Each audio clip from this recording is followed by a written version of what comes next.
All right, this black conservative just destroyed white liberals. You know who white conservatives despise more than anybody else? It's not black people, it's not Hispanics, it's white liberals. Because the worst parts of the black community are enabled by white liberal policy. And the worst parts of immigration is a result of white liberal policy. The worst part of the trans community is enabled by white liberal activists. Everything that is wrong with our country is the result of liberal policies that are championed and signed off by white liberals.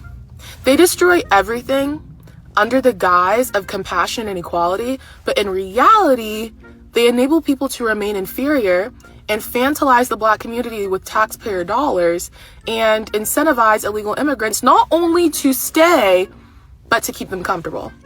And they don't even know it. That's the scary part. They don't even realize that they are the problem when they think they are helping.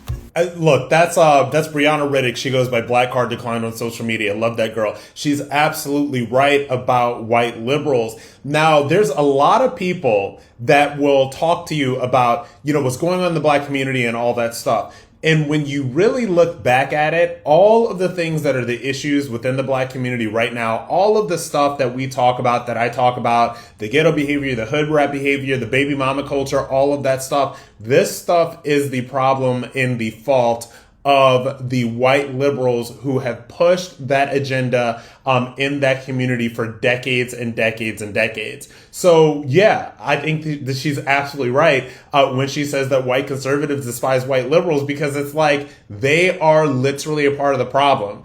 And here's another thing as well, and this is a level deeper than what Brianna was getting at here, is that a lot of these white liberal policies and a lot of these behaviors that have been encouraged to the black community that has destroyed them, they also start making their way out to the mainstream majority communities, right? So now we are seeing rates of fatherlessness in white communities rise, right? We're seeing welfare uses in white communities rise. So all of this ratchet behavior, all of this kind of like cultural degradation that is pushed by these white liberals onto black Americans eventually finds its way into the mainstream culture. And that is one of the biggest issues of all of it.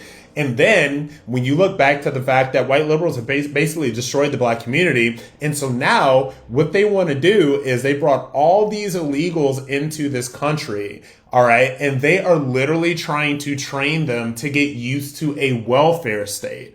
All right, this is something that it took them about 30, 40 years to do to black people, because we've always been in this country. But now they've got these illegals, they are flooding them in, and then they are getting them used to the welfare state as well, so that they can have a permanent voting class once they try to give all these people amnesty.